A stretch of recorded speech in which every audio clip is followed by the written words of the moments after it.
विश्वासार्ह बातम्या फक्त तुमच्यासाठी। शिर्डी न्यूज 24, निर्भीड पत्रकारिता, लोकशाहीची ताकद, तुमच्या हक्काचा आवाज। सर बोला सर। शांत। वंदे भारत ट्रेन ही नवभारताची एक अनुपम भेट माननीय मोदीजींनी आपल्याला दिलेली आहे। जगातल्या विकसित राष्ट्रांमध्ये जशा ट्रेन आहेत तशा प्रकारची ही वंदे भारत ट्रेन आहे आणि आज मी याच ट्रेननी मुंबईवरनं साईनगर शिर्डीला आलो। अतिशय उत्तम प्रवास झाला, खूप चांगला अनुभव होता।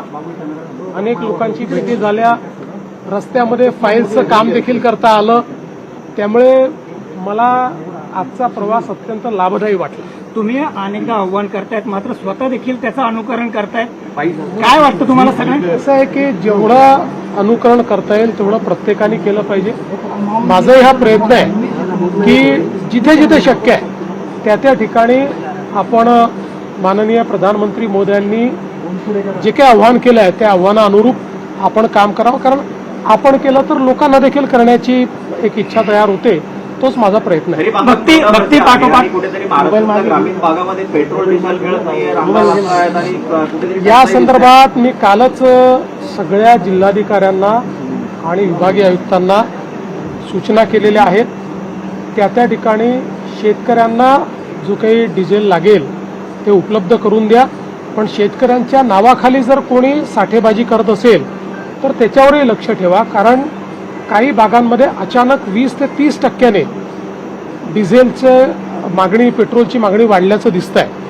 त्यामुळे दरवर्षी आपल्याला किती लागतं याची आपल्याला माहिती आहे, त्यात अचानकपणे जर 20-30% वाढत असेल तर त्यात काहीतरी गडबड देखील असण्याची शक्यता आहे। म्हणून शेतकऱ्यांना त्रास होऊ नये अशा दृष्टीनं त्या ठिकाणी काही ना काही उपाययोजना करण्यास सांगितलेल्या आहेत। काही ठिकाणी जिल्हाधिकाऱ्यांनी RC बुक बघून त्यांना डिझेल देणं सुरू केलेलं आहे। मला असं वाटतं की आपण ते करण्याचा प्रयत्न करू। जगभरातील भक्तीचं केंद्र असलेली शिर्डी आता शक्तीचं केंद्र बनते, काय वाटतंय? खूप आनंदाची गोष्ट आहे। बघा, भक्ती आणि शक्ती आपल्या भारतीय अध्यात्मामध्ये एकत्रितच आहे आणि आपण सगळे भक्ती आणि शक्तीचे उपासक आहोत। त्यामुळे शांतता तेच प्रस्थापित करू शकतात जे शक्तिमान असतात। दुर्बल व्यक्ती कधी शांतता प्रस्थापित करू शकत नाही। त्यामुळे आपण जर शक्तिमान असलो तर आपण जगाला साईंचा, श्रद्धा आणि सबुरीचा संदेश शिकवू शकतो।